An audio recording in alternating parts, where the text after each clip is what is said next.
Peace and blessings, everybody, and welcome to another episode of Conversations with Asiya, where our mission is to educate and empower the women of our communities and the girls that they are raising.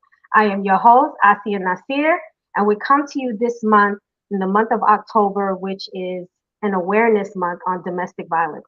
So, the topic that we're going to be talking about tonight is very serious, but it is so educational. And if you're listening and you're tuning in, you're going to find some educational tips that's going to empower you at the same time to be able to take action, educate, your daughters and those that are around you, your friends. We have a very powerful discussion that we're going to be having with our special guest tonight, Miss Kaleema. I call her Sister Kaleema Overton Ameen. I am so excited to have her on this show. I knew we had to have her on this show, especially in this month of Domestic Violence Awareness Month, because domestic violence comes in all forms, whether not just physical, which obviously is the most obvious, but it also comes in the worst form, which is the emotional and psychological and mental abuse that many go through, not just women as well, but men also. And the topic that we're talking about tonight is narcissism. And she has a book, and we're going to be talking about that book where she educates so many. And the title of her book and the title and the theme of what we're talking about tonight is Hidden in Plain Sight. Welcome, Kaleema. Thank you. Thank you. Assalamu alaikum. Peace and blessings, everyone. Thank you so much for coming on the show. Kaleema, like I said, I knew I had to have you on the show. I'm so excited to talk tonight about a topic that I think a lot of us are hearing about. We've heard about domestic violence. We know, certain aspects of domestic violence. But in the recent years, I would say like in the last year or two, been really hearing this word a lot, which is narcissism, or being a narcissist, or that person is a narcissist. And, some people are now kind of taking it as a joke, thinking it's cliche. Everybody's a narcissist. Tell me, how did you, well, before we get into your story, what is narcissism? How do you quantify and define narcissism? Well, as you mentioned, a lot of people just, use the word narcissism, pretty loosely, and they attach it to anyone who has bad behavior, right? And narcissism is not just bad behavior and being self-indulged. It's an ongoing, pervasive type of behavior that infects everything. It infects their personal life, their work life, their social life, their spiritual life, and their place of worship. It affects every part where they, lack empathy for others. They're very self-indulged. They're going to, just do things in the moment that makes them feel good, regardless of who's being hurt. They could hurt parents, children, their spouse. They can hurt, innocent bystanders. There are no boundaries for them, right? But the whole thing is really geared towards that self-indulging behavior. Self-satisfaction is almost like a drug.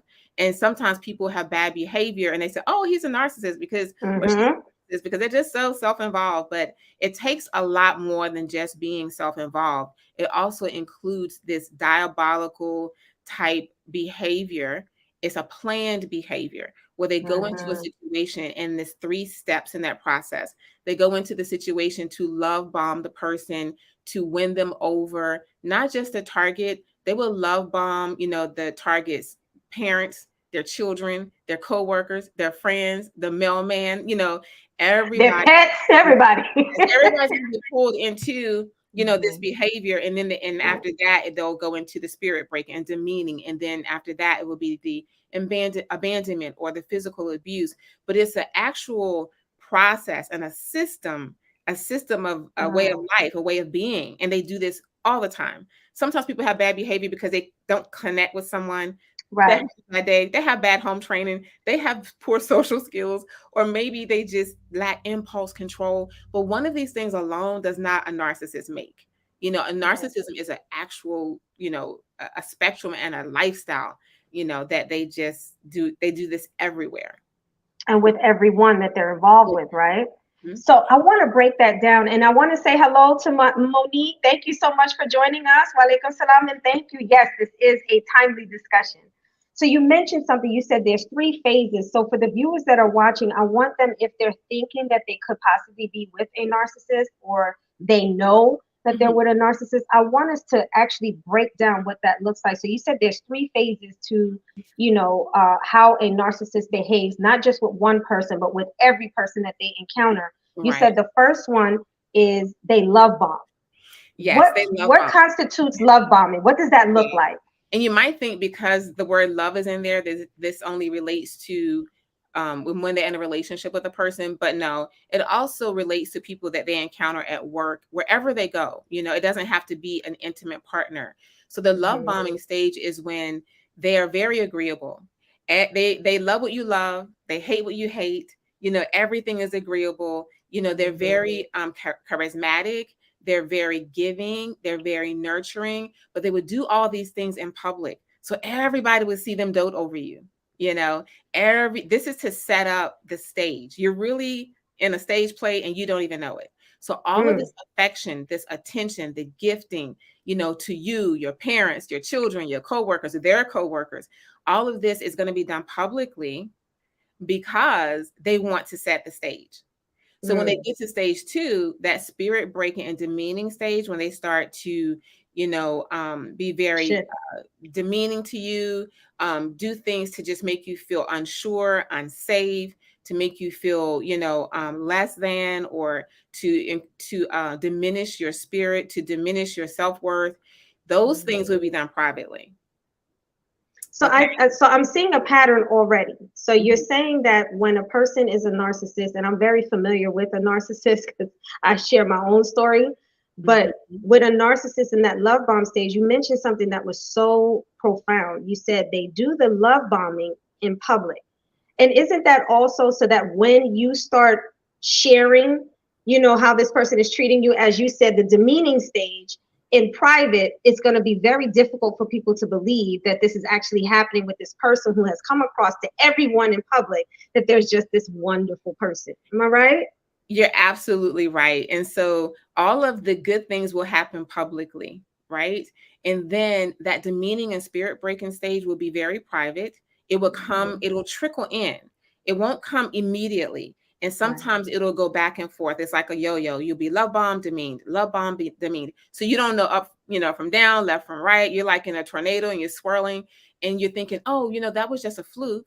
Because now he or she is being sweet again. So they must have been having a bad day. So it must have been me. Maybe I did something or I said very something. Happy to let you continue to believe that it's you, right? And so that love bombing and spirit breaking stage can last, a short amount of time. And the ladies that I interviewed, they had all the stages, and all narcissists are going to take you through these stages, but the stages could vary. It could vary based on how agreeable the victim is, how pliable the victim is, and maybe it'll be a quick, right? Or maybe if the victim is kind of, not fighting back or pushing back or unaware, then that love bombing and that spirit breaking stage could go on for years and years and years, right? It depends on, the reaction of the victim. And then that last stage of that abandonment while in the marriage, or leaving physically the marriage, and physical abuse will be in that last stage. But all of those things depend, on the victim and how much they can get away with. And they will, in the beginning, in that love bombing stage, they would throw in little lies on purpose just to test the waters, to see what they could get away with. Tell you something totally outlandish, like, that doesn't make sense, or no, how did you? And when you start thinking, who does that? Who gets away with that? How did you get away with that? These are little signs and clues that they're so true out there. Or it's like they're testing the water to see, are you a prime for being with the abuse, or that you're primed to their abuse. Yes. And it may come surprisingly, like in my book, I interview multiple women from different backgrounds: Muslims, Christians, Catholics, African American, South American, Caucasian. But all of them talked about how their significant other told them these horrific stories. And it was one or two things. Either one, they say, oh, this happened, I did this a long time ago. Or they would talk about it as if it was something that they wished, that almost like they wish someone knew that they did, because they can't help themselves. They're going to tell themselves and talk about the outlandish things that they got away with. And so, Or but what I find is they always start with a pity story. Like, this happened to me, to kind of test your empathetic, level. Like, what tier are you on as far as your empathy? Because if you're an empath, I find that you're more prime to narcissism because you're more forgiving. You want to see the best in people. You want to, empathize with, like you right. said, maybe a lie, and you say, well, I feel sorry for this person. I don't want to be that person that does the same thing. So you forgive. I find that they target people who are like that. So you're so right when you say they kind of prime you to they'll tell you lies just to kind of test, what you'll believe, what you'll tolerate, what you'll feel empathetic about. So, oh my gosh, yeah, you are on point with this, Kaleema. Yes. And I think So, even in my own situation, I vividly recall, well, after the fact, right, when it was too late, that the day after our wedding, he told me the most horrific thing. And I was thinking, is he making this up?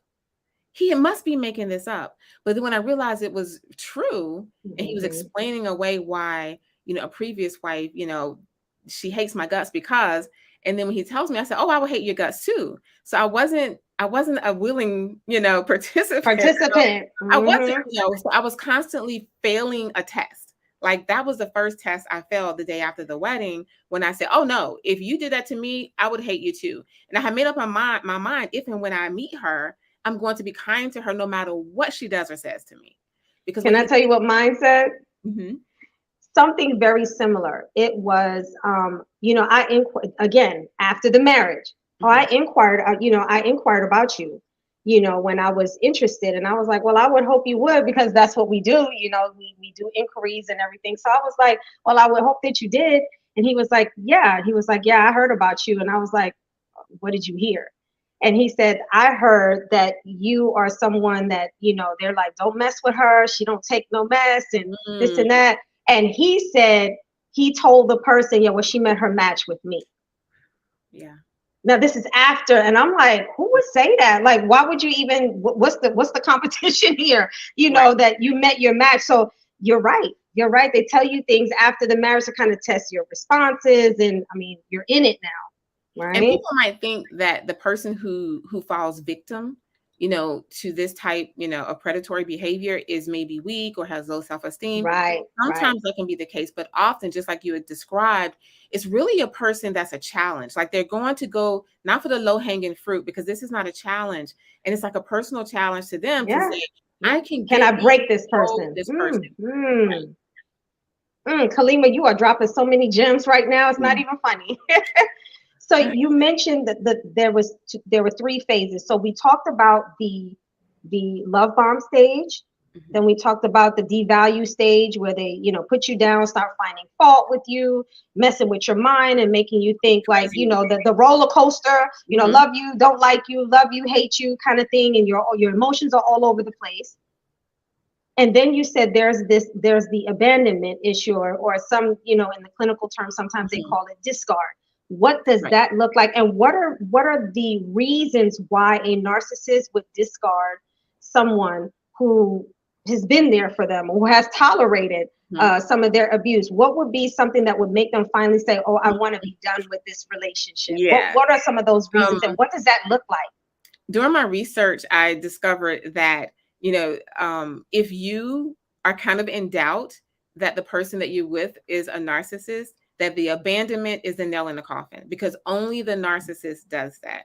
There are other personality disorder types that do, things that is extremely bad behavior, but it's only the narcissist that really, what they call, ghosts the family. They may ghost the spouse, they may ghost family members, children, parents. They disappear off of jobs. They disappear and they city hop. They masjid hop, they church hop, they synagogue hop, they temple hop. They're just hopping all over the place, and they just start new lives as if nothing had happened. That's one of the signs of narcissism, because they have no real attachment to anyone, no one, children, parents, spouses. They can leave like that, right? And they don't look back. They don't offer any no closure. There's no acknowledgement. It's like your family, the children, they never existed, right? And so that's what will happen in that abandonment stage, which only happens when you're dealing with the true narcissist. And so that's one of the things that I in my book, all of the women experienced that abandonment, but it came at different stages. One lady, she was abandoned 3 times on the honeymoon. It kind of came in there. He was just love bombing her up until they got on the plane after the wedding. They get on the plane, starts demeaning her. So her stuff, everything's sped up. As soon as they get on the plane, on the way to the honeymoon, he starts demeaning her. He gets to the honeymoon. He abandons her 3 times. They come back. On the honeymoon? On the honeymoon, right? And another one of the other ladies that I interviewed, her process was longer. It was a 13-year process where he groomed her to the point where he was towards the end, he was sexually exploiting her. And I even asked in the interview, like, how did you come into this lifestyle? And she said, oh no, that's not my lifestyle. I just wanted to have, a good marriage like my parents. But he trickled this in over 13 years. A small thing. Well, why don't you wear your hair this way? Why don't you dress this way? Why don't you lose a few pounds? Because he's constantly looking at other women. So he's making her feel like it's your fault. So if you do this, if we can go to this sex shop, if we can do this, if we can do that. And next thing you know, he's bringing people home and forcing her into these situations that she doesn't want. And so that was, a very extreme case. And then in another case, there was 4 years of love bombing, and then 2 days of demeaning, and then boom, the disappearing act. So the stages will all be there, but the length of time for each stage depends on, it can differ. Also on the victim, because as long as the victim is pliable and they can get what they want, but as soon as the victim recognizes, and this is getting to your question, as soon as the victim recognizes the person and sees when the mask falls off, that's when the abandonment will happen. That's when they would go into full-blown attack mode. And you have to be I want to get into that. There's a question though that I want to get. One of the viewers asked a really good question. And Kaleema, thank you so much. May Allah reward you for this information, because it's life-saving. It really is. And we're going to talk deep on how deep narcissism goes. But Monique asked, she said, is withholding within the marriage the same as abandonment?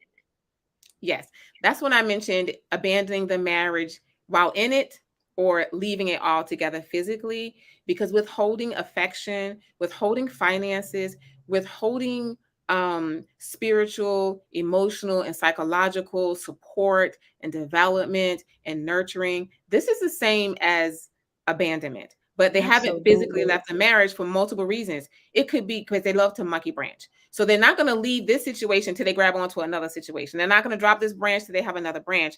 And so they may emotionally leave the marriage and abandon the marriage while they're waiting to be able to physically monkey branch to the next whatever, the next marriage, the next job, the next mosque, the next church, the next whatever.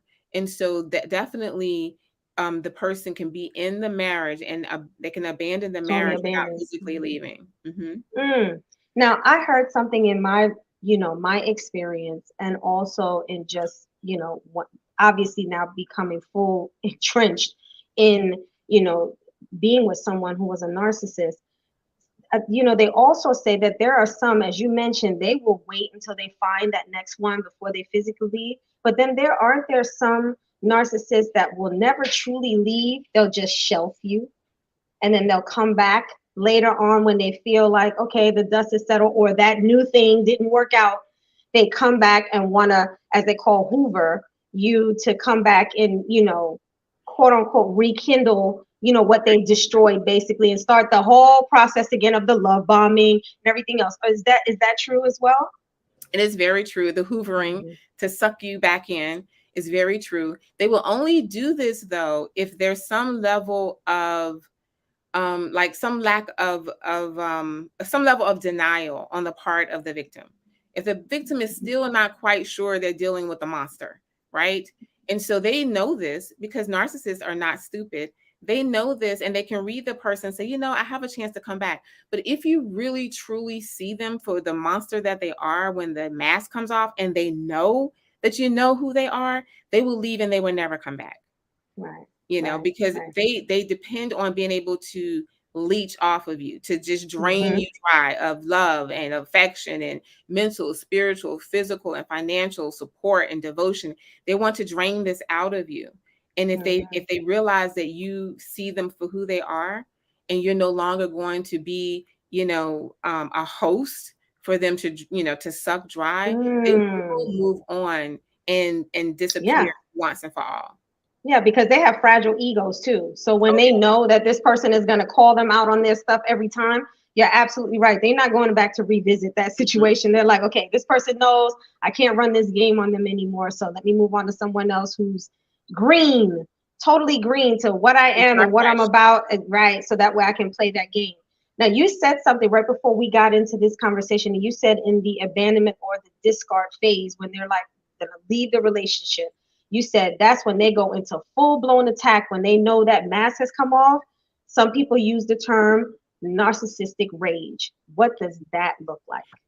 It looks and like it ain't nothing pretty. I hate to say it that way, but I gotta make it plain, because oftentimes you will read about, and everyone says, just, just go cold turkey, or just, no just contact. no contact. But that's not always the right thing to do. Especially if you have children with this person, exactly. You can't just go. You can't do it, right? Right. But if you feel like you don't have, because what the narcissist does before they even get to the abandonment, they've already set the stage.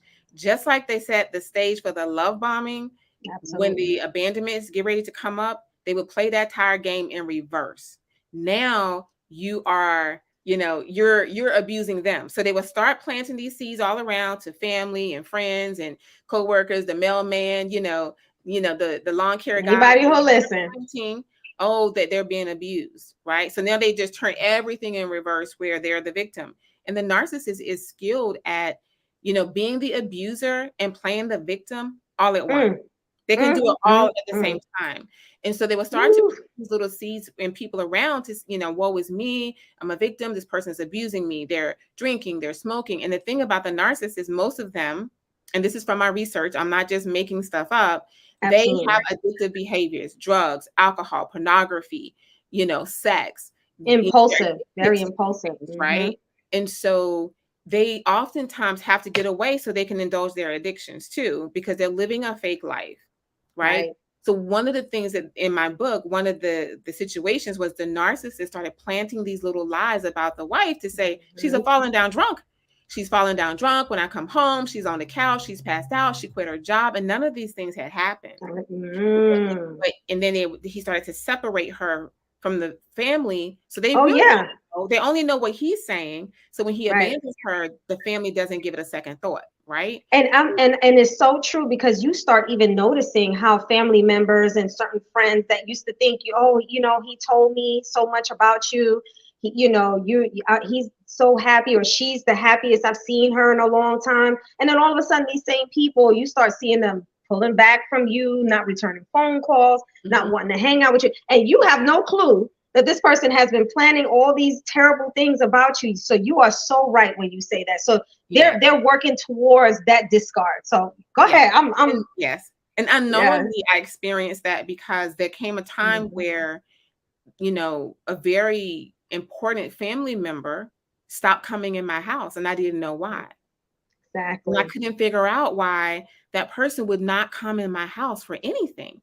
But I had no idea that this is what the stage, this is what was happening. And the other thing that happened is a family member that I had never spoken to ever calls me up and says, I just wanted to find out, because how did you go from being, the best thing since sliced bread to, being a villain and the kind of, an evil force in this person's life. And so this family member who I had never spoken to, who was, a close family member, said, I just had to call you and talk to you, because I can't understand this. And still, I was not, at that point, I knew what was happening. But, those are some of the things that they will do to play the victim and to turn you into the villain. And then in my book, it's funny, but it's not. All the women talked about incidents where they were set up. So you would be keenly set up by the narcissist, but you won't even know. You will always think it's a fluke, because they would go to setting you up in front of people publicly to look bad, but you don't really understand what's happening. And then they'll go back to love bombing. And so you're thinking it just was a mistake. It just was a fluke. Like the person that says, oh, let me order that rum and Coke. And you're like, what? And then it's like, oh, that was a fluke. What happened? Like, Absolutely. or order some, or do something that's totally out of Out of character character. for your lifestyle. Maybe mention smoking or smell like smoke. One of the ladies that I spoke to said her husband would get tattoos and then say he didn't. Like, what's the point of that? And No, I that's didn't. But he had tattoos, but he would get a new one and then say, no, that's always been there. so it's again playing that mind game, where now you're second guessing yourself, like, was it always there and I didn't see it? Just really second guessing yourself. And you mentioned something, Kaleema, that I really want the viewers to hear loud and clear. That when they're doing this setup, they sometimes do things, and I know this is what happened to me. They will actually do things for a reaction. And when you finally give them the reaction, then they go to those same people they've been setting you up and say, see, didn't I tell you she was crazy? Or didn't I say he was this way or that way? Absolutely. So you're right. They set you up for that. And it's methodical. Like you said, it's very diabolical how they, manipulate situations. I want to get to the narcissistic rage, because I think a lot of women think, oh, we just had or men, because I want our viewers to understand also that narcissism is just not men. There are narcissistic women out there as well. When there's a narcissistic rage, like you said, the mask comes off. They know now they can't play that game anymore. They know now you see them for who they really are, and it's no longer being manipulated. Then this rage comes out. Kaleema, I want you to share with those that have possibly been in and just thought, I had a bad argument. But when you see this consistently happening, what does a narcissistic rage looks like? Right. And sometimes it will be a quiet rage, right? The person will withdraw. All of a sudden, they're not themselves. They seem really disgruntled. They're angry, but they're not saying anything. They're giving you the silent treatment. Right? You think, oh, that's the silent treatment. No, this is the quiet rage. This is the precursor, right? Because that may go on for months. It may go on for years that this person in and out, and they withdraw and they're quiet and they're sullen. And then when you ask them, are you okay? And then they become angry. Why are you hovering over me? Why are you micromanaging me? Why can't you just let me sit over here, and be quiet, right? So that one, why you can't give me no peace? This is why I don't come home, because you always got something to say. Right. Absolutely. Absolutely. So this is in the beginning. You may see that, but you may not recognize it as that narcissistic rage, because you're thinking, like I was thinking, oh, the person is just kind of moody.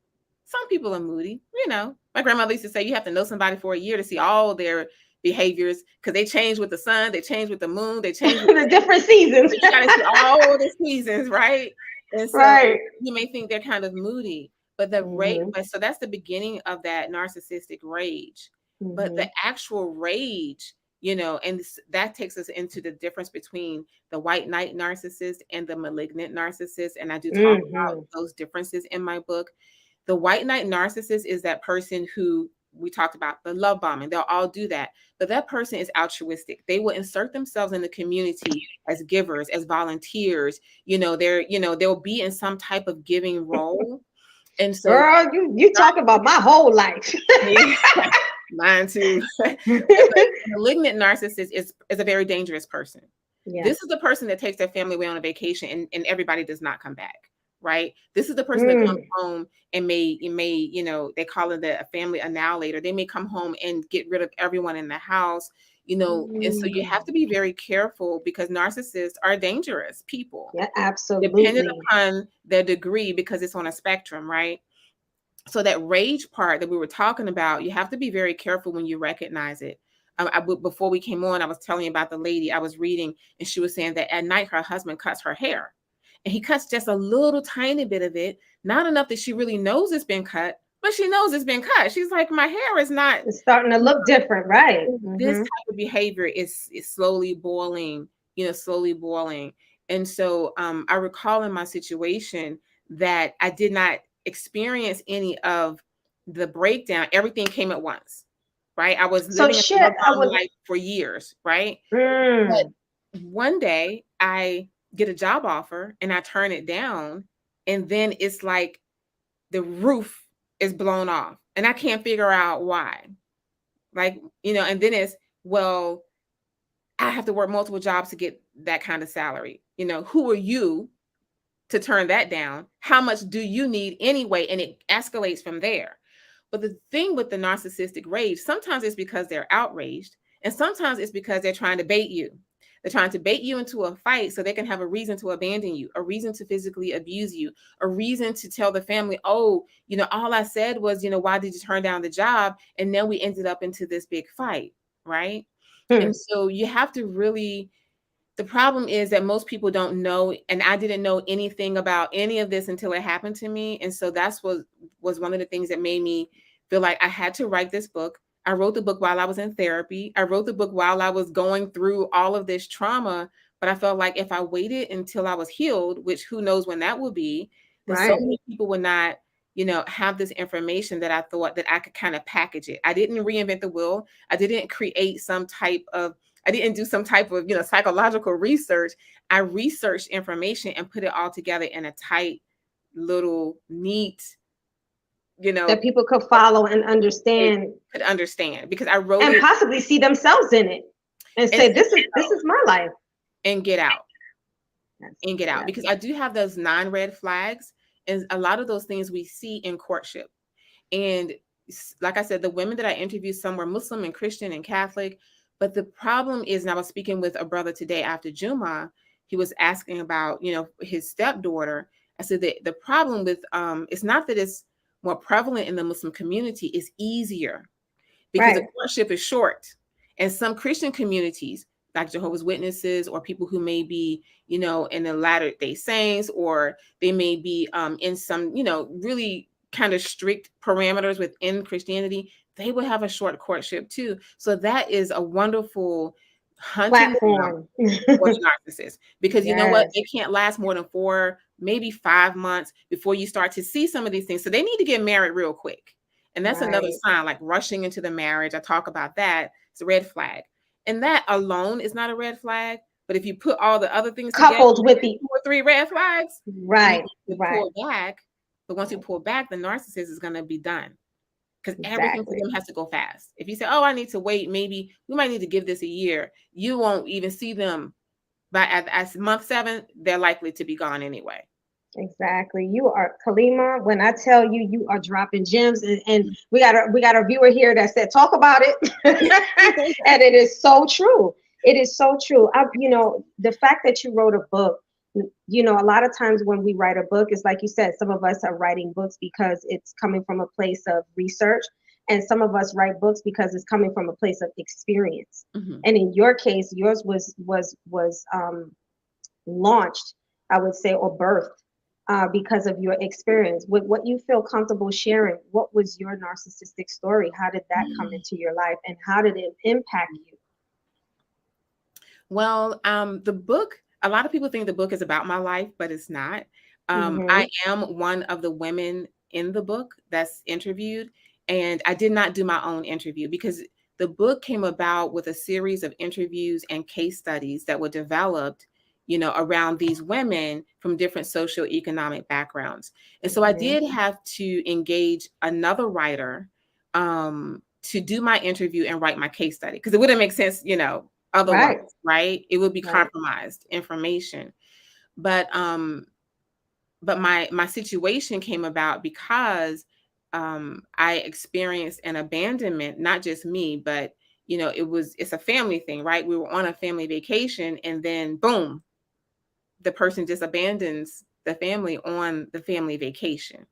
And then it came apparent that it was all planned out. And it came apparent that this was not the first type incident to occur with this person, right? So I after the initial trauma and shock of it all, I'm a policy analyst by profession. So digging and researching all day, every day. And I started doing this because I was informed that, oh no, this was no accident, sweetheart. This is what was going to happen. There was nothing you could do to stop it. Can you say that, Kaleema? Can you say that again? Because I think there are so many. Nothing you could do to stop it. So that is so important. Once that was explained to me, then I my policy analyst brain kicked in, like, what is this? And I was told, you need to research this. And that's how I started to heal, because I started to realize and understand it wasn't something that I did. It was something that people do over and over and over. And I just happened to be caught up in this web, right? And so then I started thinking about I was doing the research just for my own comfort, because like I said, that's what I do. And then it was my brother-in-law, Ali, that said, you have to write a book. I didn't intend to write a book. I wrote a complaint to my Muslim community when it initially happened. And I lodged a complaint to the community, and I stood up after Juma and I read my complaint. Right? Wait. You did what, sis? Because I'm loving it. Say that again. And I read my complaint to the community. And I didn't write a letter or a complaint. I filed charges publicly in the Muslim community to say, these are my rights that have been violated, and this is what I want to see. This is what I need to take place to make me whole, to restore my rights. And sis, so that is powerful. I only did that, and still I'm not thinking about a book. I did that because I really felt like, because we were talking about like the mental, spiritual, and the physical and the financial illness that comes behind this type of behavior. Women go into deep depression. Women commit suicide. Children are homeless. Women end up losing their homes and their cars and their jobs, and men too. But I didn't discuss that. My book, I interviewed women. And I hope that a man will pick up the torch and interview men about this process. Because it does happen. There are some narcissistic women out there. So absolutely. And so I really just felt like in my gut that if I didn't research this and understand it, that I would never be the same again. And then when my brother-in-law told me I should write a book, I'm like, that sounds kind of like a lot. So then I ended up having a series of columns in the Muslim Journal. And it was from there that I was contacted by women who were not Muslim, because it was on the Facebook, like, why didn't you write about us? It happens to us too. And I really began to feel like, and I understood that if I don't do this, that I'm not going to be able to be the same person again.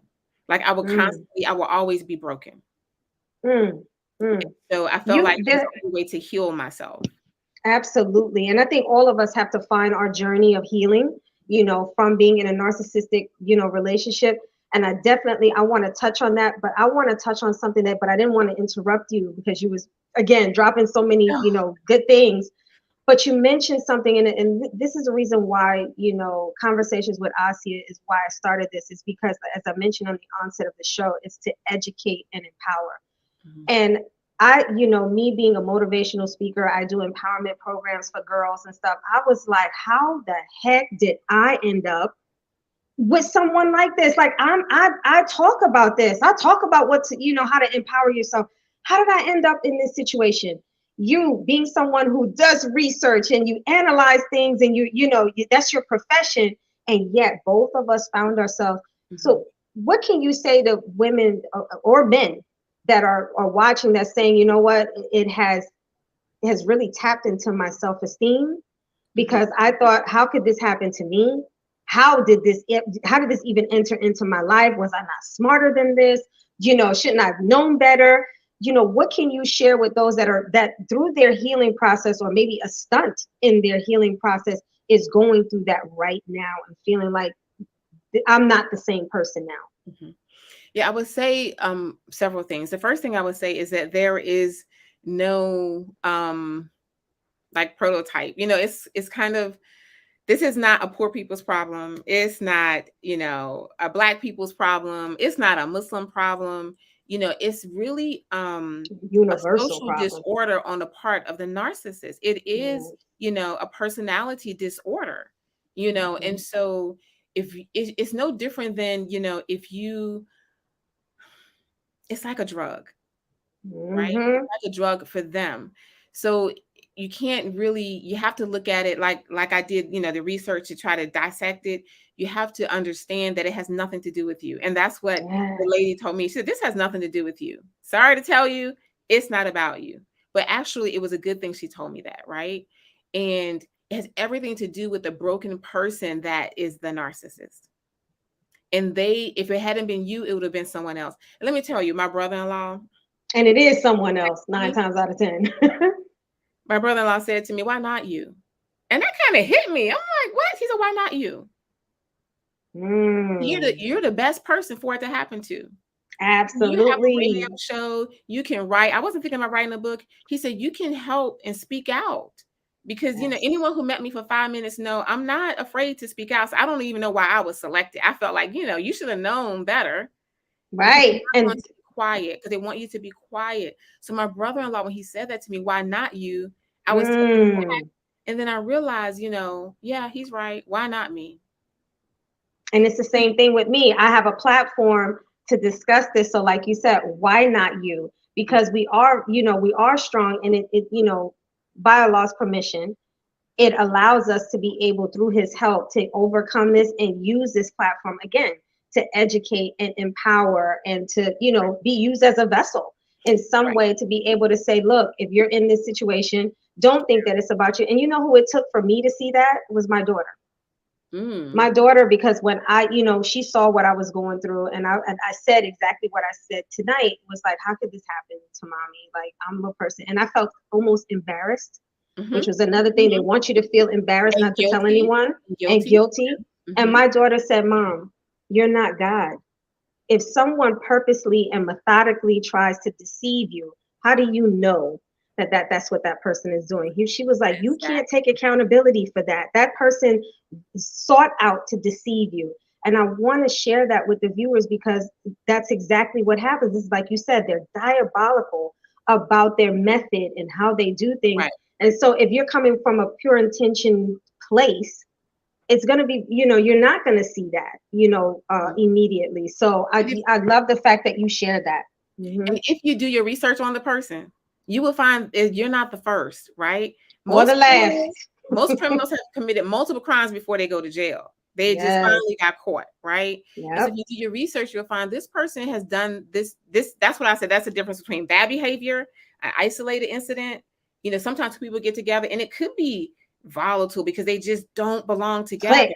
But that's different from a person who routinely behaves this way over and over. It's their and they way have a reputation. life, yes, right? And it's their reputation. Way of life. And so if you research and do your background check, which, you know, we should know now, right? Do it. You know, I didn't do it. And so if you do that, then you would know, oh, wait a minute, this person has a pattern of behavior, right? And so everyone can't speak out. You know, a lot of women are in danger.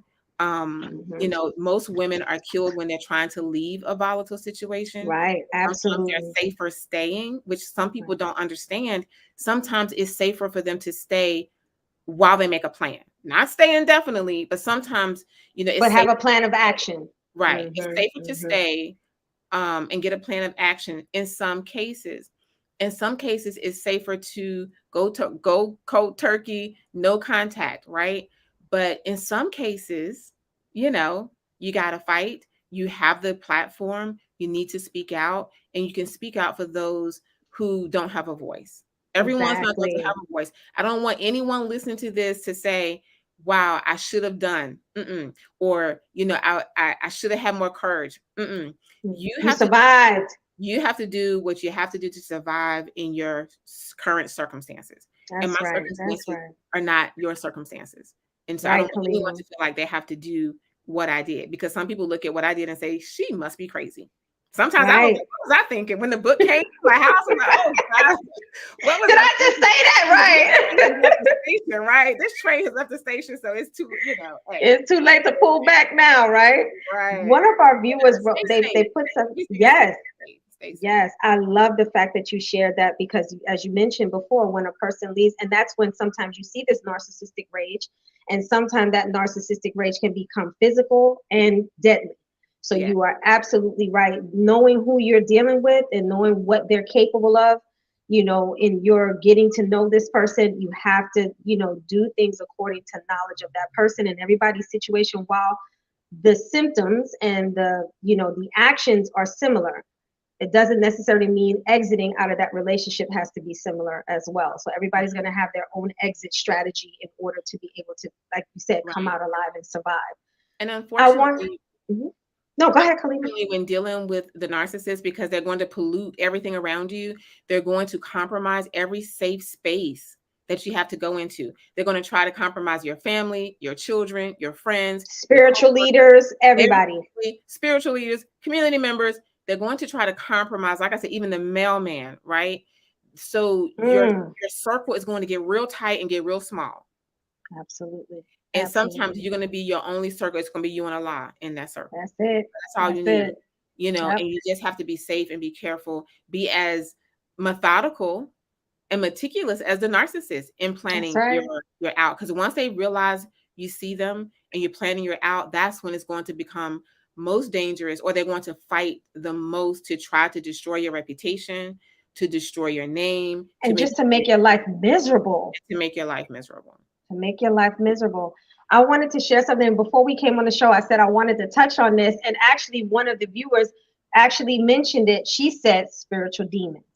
Now I wanted to make mention of this because there's a point in your book where you are interviewing, as you mentioned, you mention other women who have gone through this from different ethnicities, different faiths, that are dealing with something like this. So in a situation like that, Kaleema, you know, you'll hear somebody go, "Oh my God, that's my story. You must have been living in my house. You must have been a fly on the wall," right? Because we all very much have the same story. But and clinically, people will say, "Okay, you see these different traits. Yes, it quantifies as a narcissist. This is somebody who you can, you could probably be safe to say, yes, they're most likely a narcissist." I have also a different. I don't just have a clinical belief, but I also believe that the reason why so many women who don't know each other, have never had a conversation with one another, share the same exact story, whether it's a narcissistic parent, spouse, coworker. We share so many different stories, and I think it comes from a spiritual or a negative spiritual entity. Mm-hmm. What are your thoughts on that, and what can you say to those who feel that way? Because I think that's what brings the commonality, is like we're all dealing with a negative spiritual entity. Mm-hmm. I definitely talk about spiritual abuse in my book. And someone asked me, well, like, what is that? And also the financial abuse, because some people don't believe that these are a thing, right? Mm-hmm. We think that physical abuse is the only type of abuse. And the psychological, mental, spiritual, and financial abuse is hard hitting. It creates illness. It creates homelessness. It creates long-term depression. It leads to suicide, And so this spiritual abuse is when you use the religion to manipulate, to mentally, physically, spiritually, to demean. You use the religion economically, right, and to control people, right? And so this is that spiritual abuse I'm talking about, when you're really abusing the religion and the person at the same time. Because I don't believe in any religion, whether you're Muslim, Christian, Jewish, Catholic, Hindu, Buddhist. I'm like, you know what? Take your path, right? You choose your path. But I think people take those things and they distort them and they use them to control people. And the narcissist will use the religion to control you. They will use background and history to control you. Be careful what you tell people. There's some things you never tell anyone. Because I know when mine's had his narcissist, I'm going to stop saying that because he ain't mine. I don't want nothing. I don't want to be attached to that. But when I talk about my ex narcissistic, he was my ex-husband. He used everything that I told him in confidence. In that moment of him having a narcissistic rage, he used everything that I shared in confidence and in my vulnerability, and he threw it in my face as a way to try to break me, because I saw the mask had come off. So absolutely be careful what you share, because everything ain't for everybody, as you said. So absolutely. Go ahead. And then there's a question that we have in the viewers. As women, we are, vocal beings, and we talk.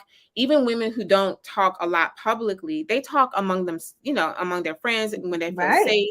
And we share a lot of information because we have the belief that if I share with you who I am, what drives me, if I share with you my goals, my dreams, my aspirations, then we can get on the same page. That's not what the narcissist is pulling this information because, like you said, they're going to use it against you later, right? But we always think we want to share. We need to listen more, share less, right? Because if you listen to the narcissist, like after the wedding day, for some people, that it happened to us. But if you have been listening early on, if I had been listening early on, every single red flag and sign and stoplight, the red light, the go back, girl. Right. The yield sign, the reroute, the detour. Well, when it came up, right? Exit, abort this mission. Right. But we're sharing, we're talking. We think we're mutually sharing information, but we're not. The narcissist is pulling this out. They're going to be, and that's, I had that experience, and you have to ask questions like, well, how did you have that experience? When did you have this experience? Oh, I want to do that too. I want to open a bookstore. Me too. Well, when did you want to do that? And when you get around their family and friends, say, oh yeah, he said that he wanted to open an Islamic school. Watch their response. About that. And they're going to be looking at you crazy. Like, what? He said what? Since when? Since when? Right. What have you done towards this goal? Now, people's goals change.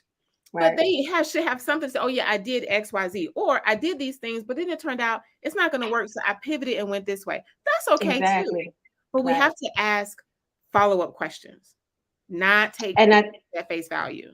Exactly. And I think that's what, even for men and for women, when you think you have this commonality with this person, is, oh, we have so much in common. We've experienced the same thing.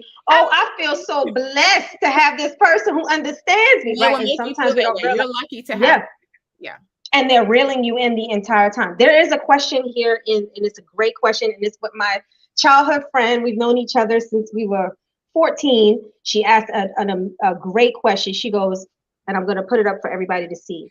If you've raised a narcissist, is it your job to help other people recognize and or defend themselves from them? Most definitely. And I would say an older sister who was very instrumental in helping me through my trauma. And she's also a social worker by chance, right? She told me that she warned her son's wives each time about his behavior, but they wouldn't listen. Right. And so she did her due diligence. Right. But most of the time that's not going to happen because the narcissist parents are probably narcissists, or they know that this child has toxic behavior and they want to get rid of them. Right. Or they want to hide and cover for them. So these absolutely people, will exist. And most likely they will, because it's in the people in my book that I interviewed, I interviewed people who are from different socioeconomic backgrounds, but it was still a certain type of person because all of the men who are married to the women in my book are people that people look at and say they're safe. They say they're safe because of their family background, or they think they're safe because of their chosen career, or they think they're safe because of their education status, their economic status, their social status. This brother be praying all day long. He's safe. So those are the ones that I chose because I want to show people you can't judge a book by its cover. Its cover. That's right. You can't say that this person is safe because they come from XYZ, or because their parents or their family, because the family will cover for them. Oh, absolutely. And that's what they call the flying monkeys. They'll know.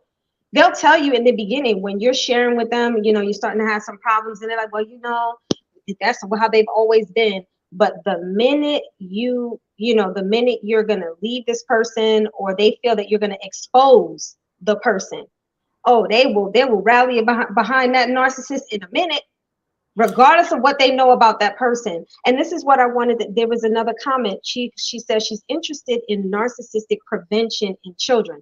So since we're talking about family members that rally behind this person, defend this person, enable this person, what are some things that as a parent you can do to, as much as possible, prevent raising a narcissist? Yes. And although, of course, I'm not a psychologist, I'm not a child psychologist, but just from the research that I did for my book, I saw that there were two different avenues to narcissism when it comes to children. And that's one, the child that's been, psychologically abused, right? And that can cause narcissism. And then on the other side is that one that was too indulged. Too That child doted is on. bad as all get out, and the parents excuse the bad behavior. They cover the bad behavior, and they say it's okay because you're better than them. You don't have to be accountable. So it was talking about the fine line between, raising your child to feel like I'm as good as, which is healthy, or raising them to say I'm better than. And that's a fine line and a slippery slope, because once they get into that I'm better than, that means they can do anything to anyone and they don't have to be accountable. Absolutely. And they can get away with it, and the parents are going to cover it up. Right.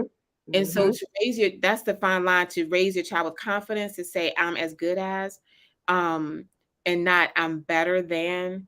But typically, no one, as our research, no one is born narcissistic. It's a learned behavior, or a behavior that comes from different types of abuse. Right.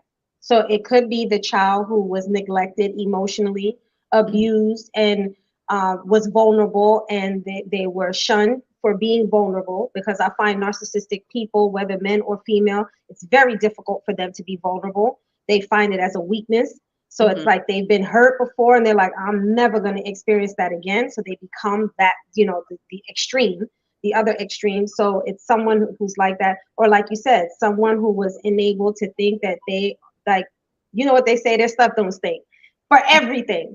And that every they're, like you said, better than everyone else. So those are, having balance. I think that's the key, the operative word when raising children is having balance. Having balance. Right. And having, and the understanding that, we have to always remember Allah, remember God, remember the Creator. I was reading this book called, actually my counselor gave me this really good book called Patience and Gratitude. And in that book, the brother mentioned a hadith, and I can't remember the exact hadith, but he was talking about the two jinn, and the two jinn were walking and they met up. And one was giant, and one was... But before you continue, I just want to make sure, because we have non-Muslims and Muslims that are viewing the show. Oh, okay. So some in Islam, when we say the word jinn is the same as when you talk about demons, when you utilize the word demons. So that was right. Yes. In Christianity, they may say, I have the good angel and the bad angel on my shoulder. Right. My grandmother used to tell us that. This is the type of entity that I'm talking about. Okay. So let's say the good angel and the bad angel, or the jinns, they came up and they met up, and he asked him, like, wow, how are you so big? Because he was gigantic. And he said, oh, the man that I'm attached to, right? And these jinns attached to us, right? He said, the man that I'm attached to, he does not remember God. When he goes into his home, he does not say God's name. When he eats his food, he does not say God's name. When he drinks, he does not say God's name. So I go in, I shelter with him, I eat with him, I drink with him, and I continue to grow. And then the next man, he says, oh, the man that I'm attached to, he pronounces Allah's name when he goes in his house, or God's name when he goes in his house. He pronounces God's name over his food, over his drink. And so I continue to shrink. So this is what I think about raising narcissistic kids. Even to that level, they don't even have that understanding. The narcissist has no devotion to anything, not even to his creator. He does not feel like he needs to be grateful and pronounce God's name over his home, over his food, over his drink, over his kids. He doesn't have that gratitude. No, he doesn't. No, they do not. That is so powerful that you said that. And I hope everybody, no matter what religion you're coming in, can actually appreciate that, because no matter what religion, we do know that these entities do exist, and that they can take over our life if you allow it to happen.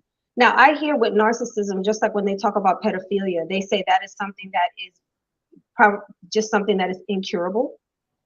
Is narcissism under that same spectrum, where when people say this, you're a narcissist, it's very difficult because of that pride, and because of that, they don't see that they do anything wrong, or allowed to even be vulnerable enough to, admit they're wrong?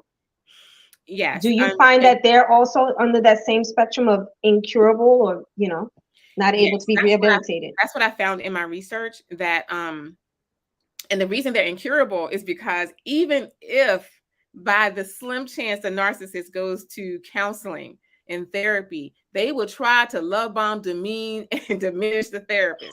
They will try to reel them in. And Ain't that the truth? if the therapist catches them, they'll say, "Oh, she's not a professional. He's not a professional. They're biased. He doesn't have that degree. They're biased. You know, I don't have to listen to them." And they will leave that therapy and they will never come back. So this is why they're not curable, you know, because their own ego, like you have to really be vulnerable and open and humble in therapy. My therapist, I'm gonna tell you, I had a male therapist who was Muslim. I had a female therapist who was Christian. And when I tell you, multiple times I got thrown under the bus. And it's not to say to blame you for this person taking advantage, but we have to really look at it and say, I'm accountable too, because I didn't do my due diligence. I didn't say that part. I didn't do my due diligence. I didn't do my research. I didn't talk to enough people before I went into this situation. So I have to be accountable for that. Right. I want to share something with that point that you just made, Kaleema, because it's so important that we do take accountability.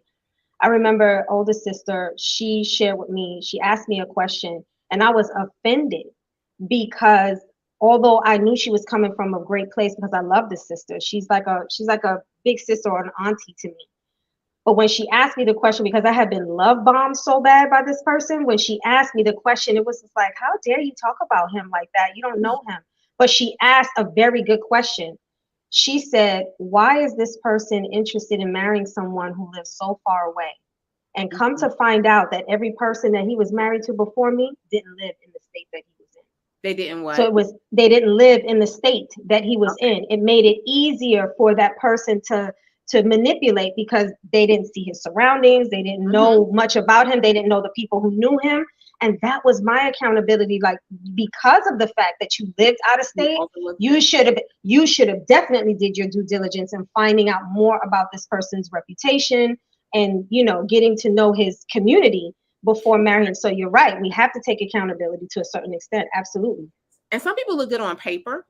You know, they have all the bells and whistles and degrees and all kinds of stuff going on. And they do this and they, you know, but this is a huge red flag. The narcissist lives their life in a silo. They have home life, they have work, they have community, they have the religious life, and these will not cross paths. You will not be able to free flow in and out of these spaces. They will keep you. And when you're in a space and change to another space, they're going to monitor the time you're in that space. They're not going to allow you to just be freely in this space, right? They compartmentalize their life. So that way, when they disappear, and they will eventually, right? You don't have a way to access these people because you've been living in a silo. Right? So that's another sign that we should be looking for then, Kaleema, is what you're saying is that when they don't allow you to, you know, meet people and associate with people or become friendly with people, because I find also narcissists likes to isolate you. So this is you're isolated in these silos, and they talk about people that you never see. Some of the people are actually made up. I was gonna say that. One lady in the interview, she was like, "These people didn't even exist. Right? Absolutely. This whole friendship circle that doesn't exist." So you should be asking. You want to see these people. You want to meet these people. You want to be able to freely converse with these people. You need to find out, can I speak to your ex-wife? Now, you don't want to talk to her because some people say, oh, she's going to say this and that. Well, you don't need to know who shot John. You need to know, how did this end? What was his behavior at the end? Did he leave respectfully? Did he take care of his responsibilities? Did you know he was leaving?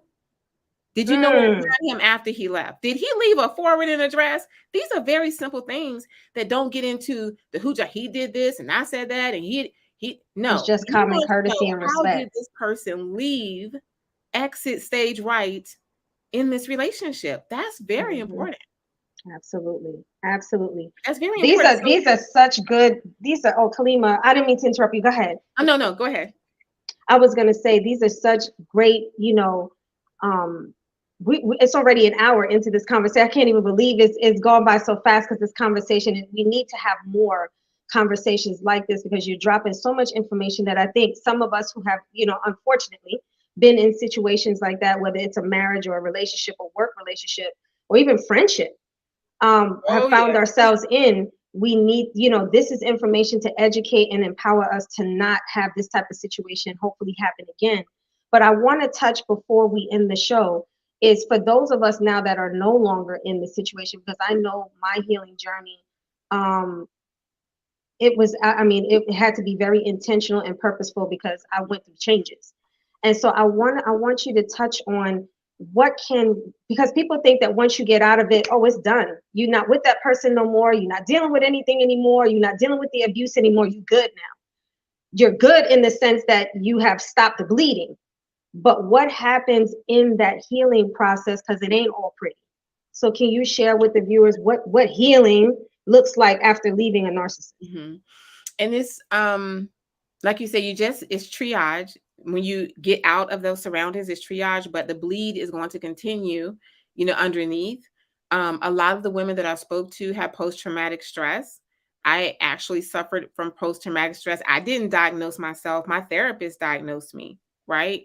Because this is like reoccurring, ongoing, invasive thoughts about the abandonment, about the abuse, and you're going through every minute thing that happened and thinking you're reliving everything. You're ruminating, and it affects you physically.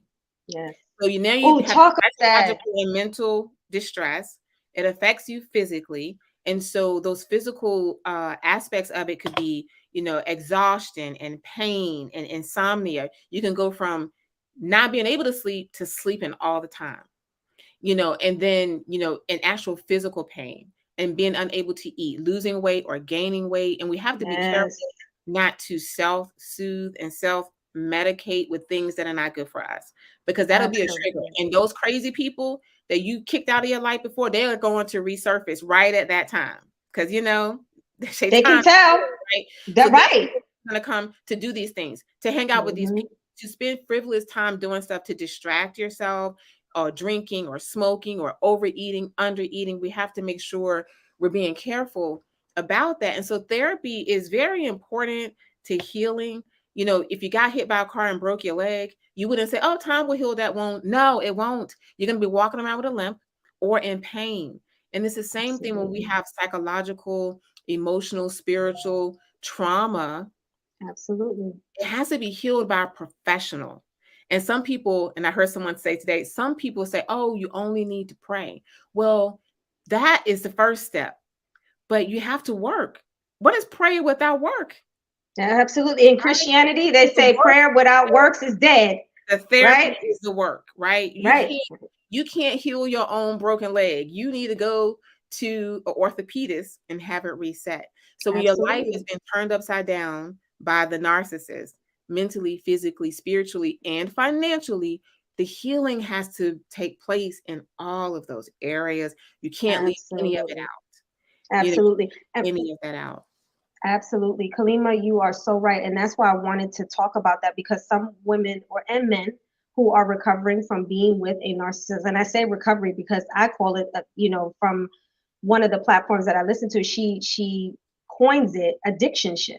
And that's really what the relationship is. The person is addicted, and then they love bomb you, and then you're trauma bonded with this person, becomes an addictionship with this person. So trying to recover from such a toxic situation, it is not going to happen overnight. But like you said, Kaleema, it's important for our viewers to know that when you are recovering from a relationship such as being with a narcissist, it has to be intentional and purposeful. It can't just be, well, I feel good today and this is what makes me feel good. It's just a Band-Aid. It's just a Band-Aid. And what's going to happen is going to manifest itself negatively in another way. So it has to be intentional in your healing process, and you're overcoming that person.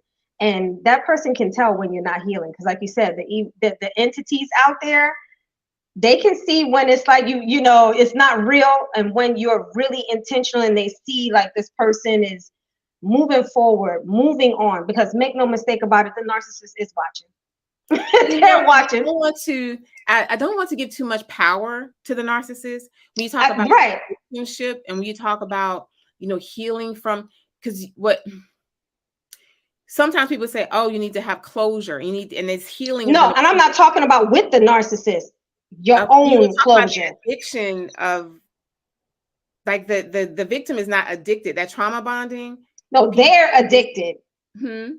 They're addicted. I meant saying like you said, they're very compulsive or impulsive. Oh, the They're all, narcissist is the addicted. narcissist is Oh, okay. addicted to, whatever their vices are, or whoever, like you said, the host of that person. But then the person who's in the relationship, they're trauma bonded, and that's why they ruminate a lot and rewind over and over again. And like you said, it's important that in that type of situation, you have to be purposeful and intentional about your healing, so that way you can focus on the things that's going to be better for you moving forward, taking accountability, all of the things that you talked about, Kaleema. That's going to happen through being intentional, because that person can tell when it's just, I'm posting up ops.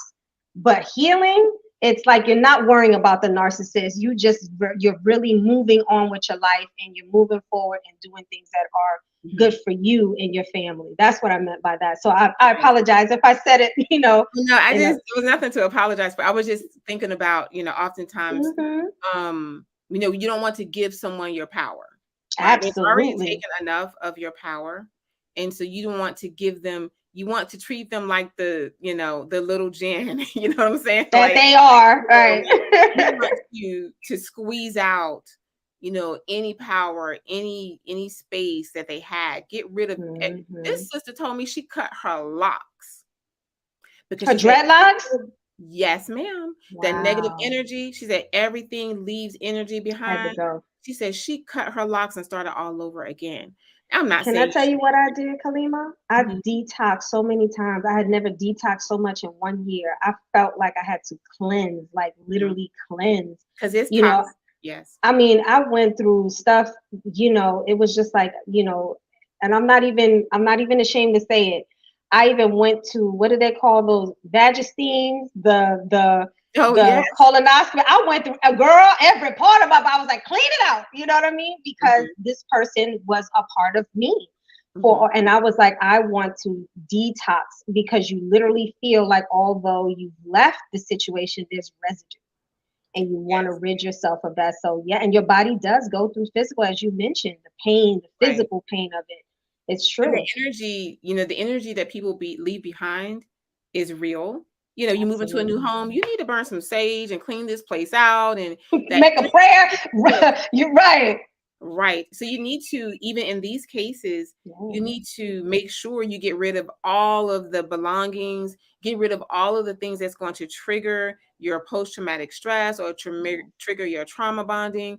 Move these things out of your space. Because negative and positive energy can't exist in the same space, right? And I was talking to someone the other day, and I was like, you can't, if the perfect person lands in your lap right now, are you ready? No, you got all this negative stuff sitting around in these corners, and you got this raggedy baggage and luggage you dragging around from one relationship to the next, and you're not ready. And what you might find is you jump right into another narcissistic relationship, because, like you said, you have not healed. You haven't done your work in order to heal from that. Oh, Kaleema, I wish we could talk so much more. We've been on here, but what I always like to do is I love to leave our viewers with you, our guests, giving them a final thought, a final, anything that you want to say as something that you want to share with them as our closing, of our show today. So what would you like to share with the viewers? And we've had some good comments on here. I just want to share. I just want you to know that your voice is powerful. Don't let anyone steal your voice, even if you can't be as vocal as we are, if you can't, because we weren't always here. It was the trauma that brought us here. And sometimes trauma is just growth. My trauma birthed a book, right? So when a baby is being born, it's very traumatic. And then you see the baby and you're like, oh, wow, this baby is so beautiful. I love this baby. You don't even remember the trauma you went through. If you're going through your healing, that you're healed when you look back and you don't feel that pain and trauma. You look back to say, wow, you know what? I went through all of that. I'm a badass. I did that. Sorry. No, and that's true. It's look back and be like, I did that. And not to be overconfident, right? You recognizing that you can survive this. Everything that God gives you is a workout. This life, He already told us in the Bible, the Quran, the Torah, pick up whichever book you want. He's already told us that we're going to struggle in this life. and we're going to overcome those struggles, even in the very, very darkest moments. The only thing I did know was that God is going to bring me out of this. Don't know when, don't know how, don't know where, but I'm coming out. I might come out a little bit raggedy, and have to fix myself, but I'm coming out. But I ain't going to stay there, and I'm not going to stay there. That's right. I'm coming out, and I'm going to come out a better person, because now I know about this ugly evil that's out there.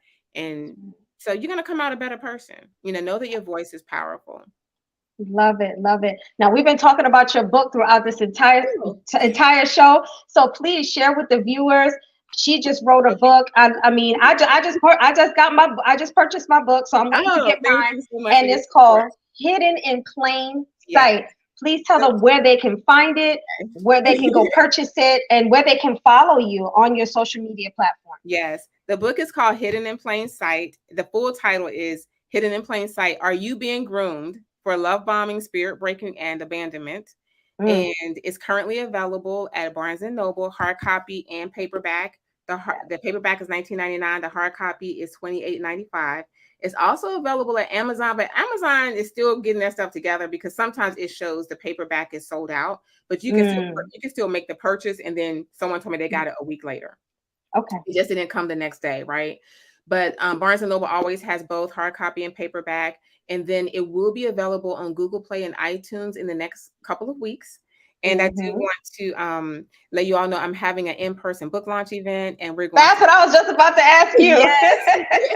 We're going to have live entertainment, live music. We're going to have poetry slam masters, not just we're having poetry slam masters and music, and we're going to have food. We're going to have a red carpet. We're raising money for Natalie's Place, which is a shelter for women and children.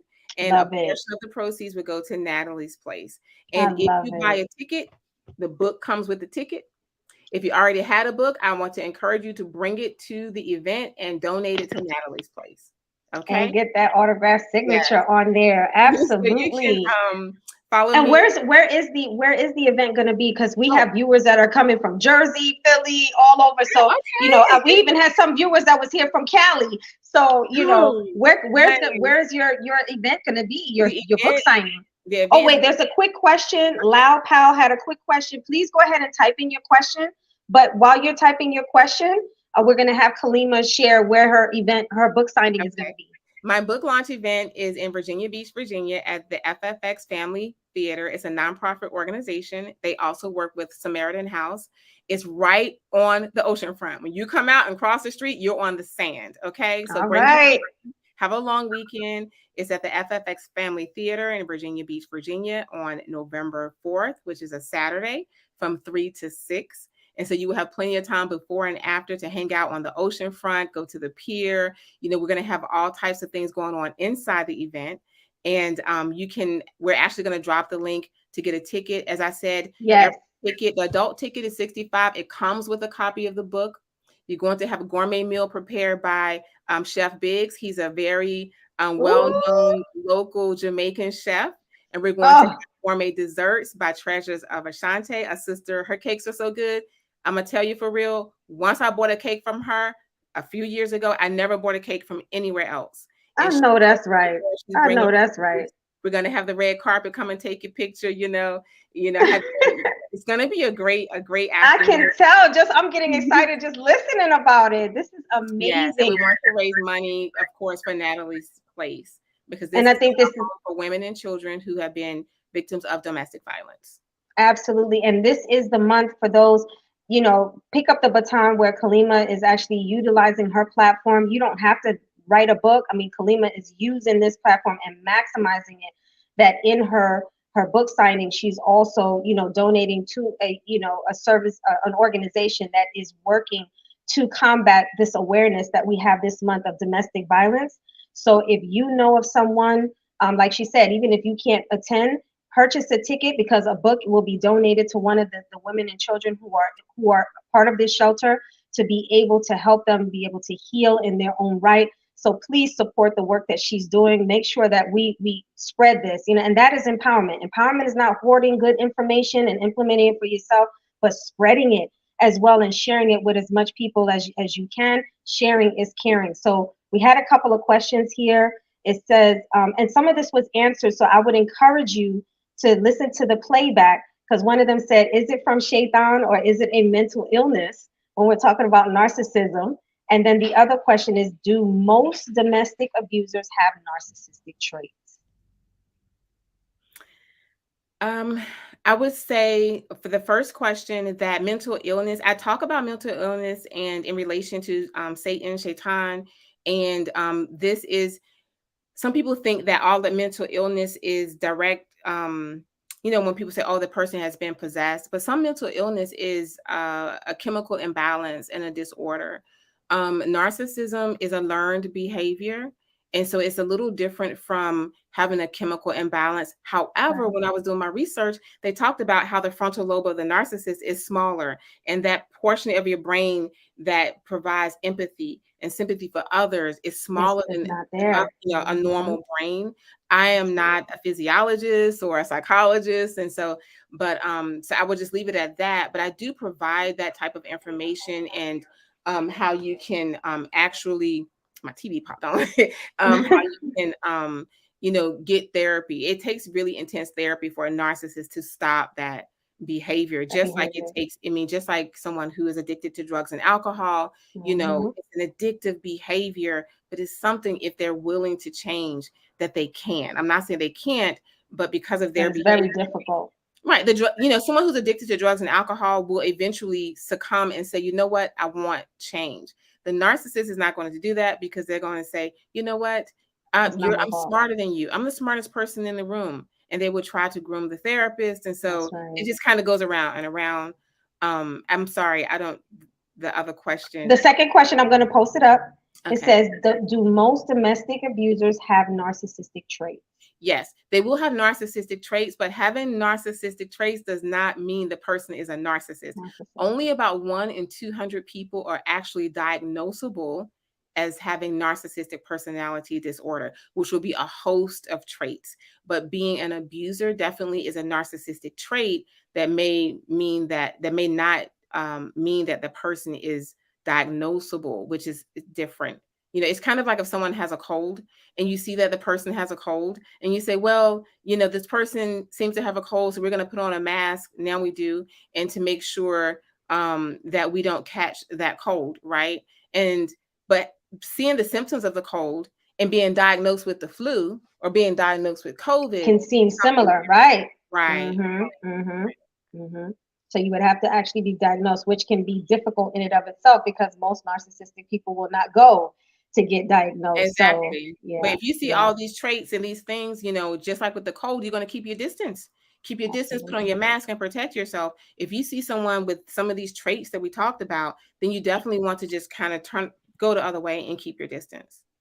So someone asked, is your book available if you're in the UK? Let them know, Kaleema, let them know. We got somebody from the UK up in here. Well, you can go to Barnes & Noble and Amazon. The book is available. You can purchase it, from anywhere. And so, yes, definitely. Send me an invite, because I want to come to the UK. Yes, absolutely. Thank you, Loud Pal, for joining. Yes.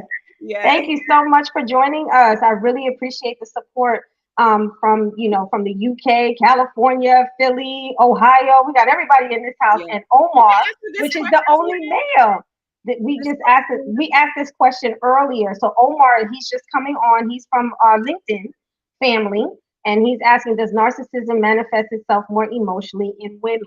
No. According to the experts, narcissism is more prevalent in men than in women.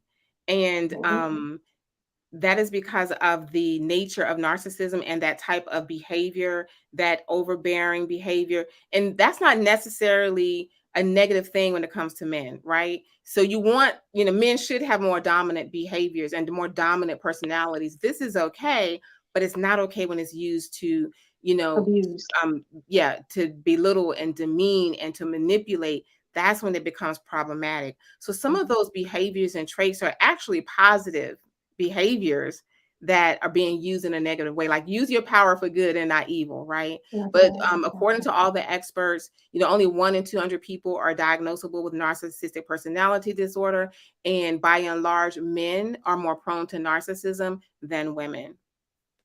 Wow, wonderful. Thank you so much for sharing. And for all of those that are watching, Kaleema, how can they find you on your social media platforms? Where are you? What are your handles on these social media platforms? So that way they can go and Yes. follow you, So, support the work that you're doing on this topic. well, right now I'm only on Facebook because the publisher is actually going to create my professional pages for Facebook, Instagram, Twitter, TikTok, Pinterest, and a YouTube channel. So I'm just kind of out here a little early, ahead of the publisher a little bit. But so they're still getting all those things that will come up, like the Google Play and iTunes and all of the different venues. And so right now, if you could follow me on Facebook, and I do have an email that you can sign up for to get updates on different events and activities, as well as sometimes I send out information, how to protect yourself, information about the 9 flags. We didn't even talk about the 8 steps to recovery. That's also in my book. Don't Well, we don't want to give away the book. We don't want to give away. So you I get said, the don't book get to get scared. it. It Yes. does tell you about recovery. And I do want to say something else. I see some brothers in here. My book is not a male bashing book. I had 25 That's right.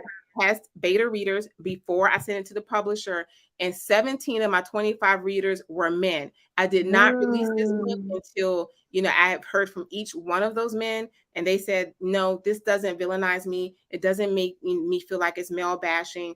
And so 17 of my 25 early readers were men.